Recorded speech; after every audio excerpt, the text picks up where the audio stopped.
मेरे प्यारे दोस्त, आप सभी को नमस्कार। जैसा कि पिछले क्लास में हम लोग राष्ट्रपति चल रहे थे, राष्ट्रपति के सभी अनुच्छेद हो गया था। आज उससे हम लोग आगे देखेंगे। आज क्या है, राष्ट्रपति में ही है। राष्ट्रपति जो अनुच्छेद 52 से 62 तक था, हम लोग पिछले क्लास में पूरा डिटेल से पूरा समझा दिए थे। आज उससे क्या है, 62 से कुछ अन्य प्रावधान राष्ट्रपति के अनुसार, जैसे 72 हो गया, अनुच्छेद 130 हो गया, और राष्ट्रपति की वीटो पावर। आज हम लोग 3 पॉइंट जो लिखे हैं वो बहुत ही मोस्ट इम्पोर्टेंट है राष्ट्रपति के संदर्भ में। तो देर न करते हुए इस क्लास को स्टार्ट करते हैं। तो समझिएगा, सबसे पहले क्या कहता है अनुच्छेद 72 क्या कहता है, राष्ट्रपति क्षमादान की शक्ति। राष्ट्रपति किन मामले में आम आदमी को क्षमादान कर सकता है, या राष्ट्रपति बोल रहे हैं क्षमादान की शक्ति अनुच्छेद 72। तो सबसे पहले क्षमादान की शक्ति आता है क्या, मृत्यु दंड। कोई भी नागरिक को मृत्यु दंड की सजा मिल गई हो, या तो अपने राज्य से कोई गलत कदम उठाया हो और राज्य के जो हाई कोर्ट होते हैं उनके मृत्यु दंड की सजा दे दी गई हो, बल्कि सुप्रीम कोर्ट मृत्यु दंड की सजा दे दी गई हो, तो राष्ट्रपति ऐसे मामले में मृत्यु दंड को सजा को माफ भी कर सकता है और सजा को माफ भी नहीं कर सकता है। कर भी सकता है माफ और नहीं भी कर सकता है। राष्ट्रपति या किसके सलाह पर फांसी की सजा को माफ कर सकता है या फांसी की सजा को नहीं माफ कर सकता है, तो इसका जवाब है क्या, मंत्री परिषद। इसका जवाब है क्या, मंत्री परिषद की सलाह से। किसके सलाह से, मंत्री परिषद। मंत्री परिषद की सलाह से राष्ट्रपति किसी भी व्यक्ति को मृत्यु दंड की सजा माफ भी कर सकती है और नहीं भी माफ कर सकती है। उसके बाद नेक्स्ट पॉइंट आता है क्या, नेक्स्ट पॉइंट आता है यदि सजा सैन्य न्यायालय में दी गई हो।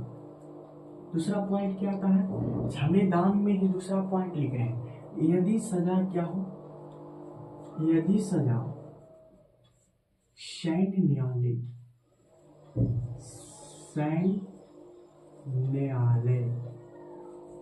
यदि सजा सैन्य न्यायालय में दी गई हो। दूसरा पॉइंट क्या है, सैन्य न्यायालय में दी गई हो। यह राष्ट्रपति की क्षमादान की शक्ति है दो प्रकार के, यदि सजा सैन्य न्यायालय में दी गई हो, और मृत्यु दंड क्या है, मृत्यु दंड को सजा को माफ भी कर सकता है और सजा को नहीं माफ कर सकता है। किसके सलाह पर, मंत्री परिषद के सलाह पर। तीसरा पॉइंट है यदि सजा केंद्रीय कानून के उल्लंघन में, यदि सजा किसके, यदि सजा केंद्रीय कानून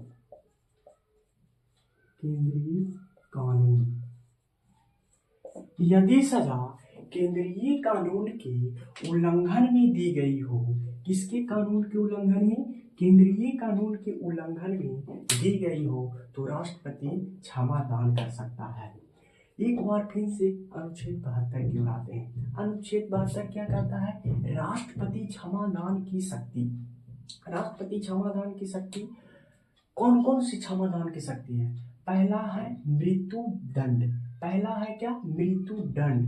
दूसरा है क्या, यदि सजा सैन्य न्यायालय में दी गई हो। यदि सजा की कहाँ दी गई हो, सैन्य न्यायालय में दी गई हो, तो राष्ट्रपति माफ कर सकता है और ना भी माफ कर सकता है। माफ कर सकता है और ना भी माफ कर सकता है, या किसकी सलाह पर काम करेगा, या मंत्री परिषद की सलाह लेगा कि सजा दे या सजा ना दे।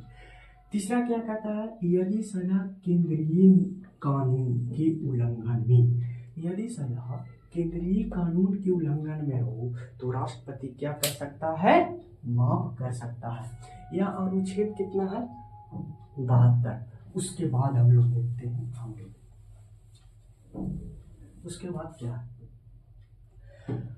उसके बाद है अनुच्छेद 130। अनुच्छेद 130 क्या कहता है? राष्ट्रपति अध्यादेश जारी करने की शक्ति, अध्यादेश जारी करने की शक्ति इस अनुच्छेद 130 के अंतर्गत किसको है? राष्ट्रपति को है। यह अध्यादेश क्या है? पूरा डिटेल में समझेंगे हम। यह अध्यादेश क्या है? अध्यादेश, अध्यादेश क्या है? जब कोई भी सदन में क्या होता है? सदन कितने हैं? या तो लोकसभा में जाएगा, या तो कौन सभा में जाएगा? या तो लोकसभा, एलएस का मतलब लोक, एस से सभा, लोकसभा, या तो राज्यसभा, आर एस का मतलब राज्यसभा। अध्यादेश जाएगा सदन में जाएगा, या तो लोकसभा में जाएगा, या तो राज्यसभा में जाएगा, या तो लोकसभा में जाएगा, या तो राज्यसभा में जाएगा, या क्या जाएगा? सदन में विधेयक। विधेयक के मतलब पिछले क्लास में जिक्र किए थे, विधेयक का समझना कानून। कानून जाएगा, या तो लोकसभा में जाएगा, या तो राज्यसभा में जाएगा। लोकसभा में जाएगा या तो राज्यसभा में जाएगा, या सदन के प्रस्तुत द्वारा किया गया था। लेकिन लास्ट में आता है क्या? राष्ट्रपति। लास्ट में आता है क्या? राष्ट्रपति। अगर राष्ट्रपति सिग्नेचर कर दे तो या तो विधेयक पूरा कानून बन जाएगा। अगर राष्ट्रपति हस्ताक्षर ही न करे, यानी विधेयक को वापस बुला दे, अध्यादेश को क्या कर सकता है? राष्ट्रपति वापस बुला सकता है कि नहीं, अध्यादेश जारी नहीं होगा, हम वापस ले लेते हैं। या किसके शक्ति के अंतर्गत आता है? राष्ट्रपति शक्ति के अंतर्गत आता है अध्यादेश को। अब पूछेगा, अध्यादेश को न्यूनतम कितने दिन तक होता है? अध्यादेश को जारी करने के लिए न्यूनतम दिन कितना है? न्यूनतम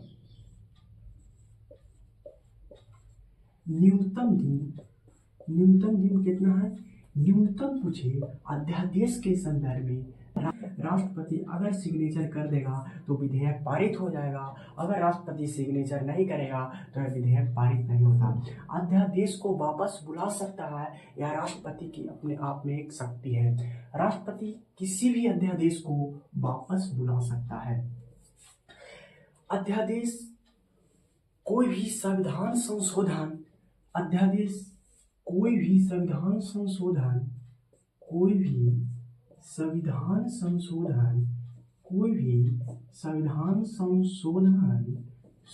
संशोधन या मूल अधिकार, या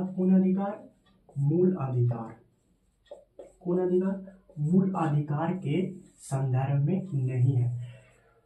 राष्ट्रपति अध्यादेश जारी कर रहा है, उस संदर्भ में कोई भी संविधान संशोधन नहीं होता है और मूल अधिकार नहीं होता है। मूल अधिकार तो नागरिक के हित में सुरक्षित होता है। यह मूल अधिकार नागरिक को दिया जाता है। यह मूल अधिकार टॉपिक पढ़ाएंगे, पूरी अच्छा तरह से बातों को समझ में आएगा। अध्यादेश समझ में आ गया। अध्यादेश को कितने भागों में बांट सकता है? या तो लोकसभा में जा सकता है, या तो राज्यसभा में जा सकता है। उस पर राष्ट्रपति सिग्नेचर कर सकते हैं तो अध्यादेश जारी हो सकता है, और सिग्नेचर नहीं करेंगे तो कानून नहीं बनेगा, यानी विधेयक नहीं बनेगा। पूछेगा हिंदापुर में कि अध्यादेश को न्यूनतम कितना दिन तक होता है? 6 सप्ताह और अधिकतम 6 माह तक होता है। अधिकतम 6 माह तक होता है। तो हम यह आशा करते होंगे कि 130 में जो राष्ट्रपति के संदर्भ में अध्यादेश जारी करने की शक्ति है, आप लोग का समझ में आ गया होगा। तो समझ में आ गया होगा तो नेक्स्ट में क्या कहता है जो समझते हैं। नेक्स्ट बात क्या कहता है? नेक्स्ट बात क्या कहता है कि राष्ट्रपति की वीटो पावर,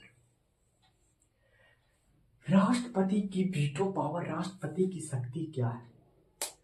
तो भारत के राष्ट्रपति के संदर्भ में वीटो पावर राष्ट्रपति को दिया जाता है।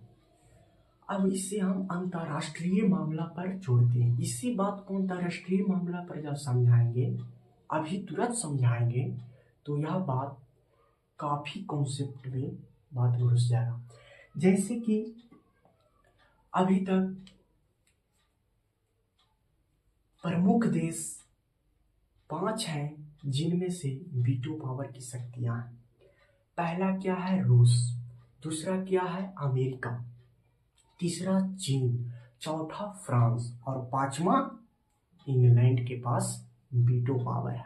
अगर कोई भी अंतर्राष्ट्रीय मामलों पर बैठक होता है और उस बैठक में कोई भी अंतर्राष्ट्रीय मामले पर बोल रहे हैं, राज्य के मामले पर या देश के मामले पर नहीं, अंतर्राष्ट्रीय मामले पर कई देश मिलकर एक अंतर्राष्ट्रीय संस्था का निर्माण करते हैं, वह अंतर्राष्ट्रीय मामले पर कोई भी विधेयक मतलब कोई भी कानून पारित हो, कानून लागू हो, तो सभी देश उस कानून में सहमत है, सभी देश उस कानून में सहमत है। लेकिन यह चुट्टा पांचों में कोई एक भी शामिल नहीं है।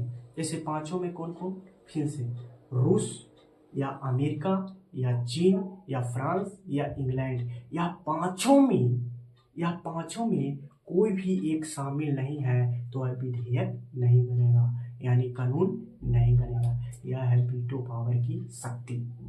फिलहाल भारत के पास वीटो पावर की शक्ति नहीं है, वीटो पावर की शक्ति नहीं है भारत के पास। ठीक उसी प्रकार से राष्ट्रपति की वीटो पावर की शक्ति है। कोई भी कानून के संदर्भ में, कोई भी सदन में विधेयक के संदर्भ में यानी कानून के संदर्भ में राष्ट्रपति अपने आप में एक वीटो पावर लगा सकता है कि नहीं, यह वीटो लगना जरूरी है, यह कानून हम नहीं बनने देंगे, इस पर हम वीटो लगाएंगे, तो राष्ट्रपति वीटो लगा सकता है। उसके बाद आता है राष्ट्रपति में वीटो के प्रकार कितने हैं? अत्यधिक वीटो, पॉकेट वीटो या निलंबनकारी वीटो। निलंबनकारी वीटो यह वीटो के प्रकार है। जैसे अत्यधिक वीटो सर्वप्रथम 1954 राजेंद्र प्रसाद ने, जो राष्ट्रपति थे, राजेंद्र प्रसाद ने सर्वप्रथम अत्यधिक वीटो का प्रयोग कब किया था? 1954 में। कब किया था? 1954 में किया था। कब किया था? 1954 में। राष्ट्रपति राजेंद्र प्रसाद 1954 में क्या किया था? अत्यधिक वीटो का प्रयोग किया था। पॉकेट वीटो कब आया? पॉकेट वीटो कौन सी ईस्वी में आया? तो 1986 ईस्वी में पॉकेट वीटो आया। पॉकेट वीटो कब आया? 1986 ईस्वी में पॉकेट वीटो आया। किसके सिफारिश पर आया? जैल सिहारा डाक विधेयक। जैल सिहारा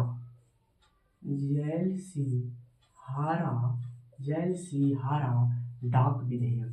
जैल सिहारा कौन विधेयक? डाक विधेयक। जैल सिहारा डाक विधेयक की सिफारिश पर कौन सा वीटो आया? Pocket veto. जो राष्ट्रपति अपने पॉकेट में रखते हैं वही है पॉकेट वीटो। किसकी सिफारिश पर आया? 1946 ईस्वी में जैल सिहारा डाक विधेयक की सिफारिश पर।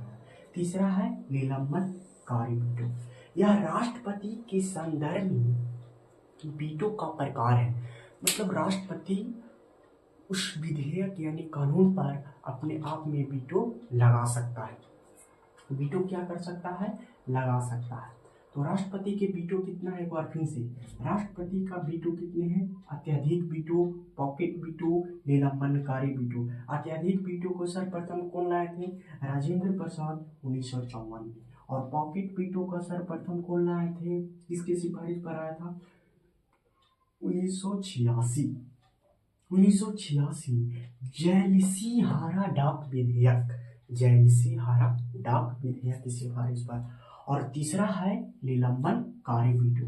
यह राष्ट्रपति के वीटो के संदर्भ में यह बात था। आज पूरे राष्ट्रपति संदर्भ में पूरी तरह से आज की क्लास में राष्ट्रपति क्या हुआ? समाप्त हुआ। तो हम यह आशा करते होंगे कि जितने भी राष्ट्रपति के वीडियोज आए आपके संदर्भ में बारी बारी से पार्ट 1 कर पार्ट 2 कर बारी बारी से इस वीडियो को देखें और समझें, परखें और लिखने का प्रयास करें। और अपने आप में एक कॉन्सेप्ट जनरेट करें जिससे बातों को समझा जा सके। अगर आप समझ कर याद करेंगे तो लंबे समय तक यह बात रहेगा, और समझ के याद नहीं करेंगे तो तुरंत भूल जाएंगे। तो आज के लिए इतना ही, मिलेंगे नेक्स्ट वीडियो में। धन्यवाद।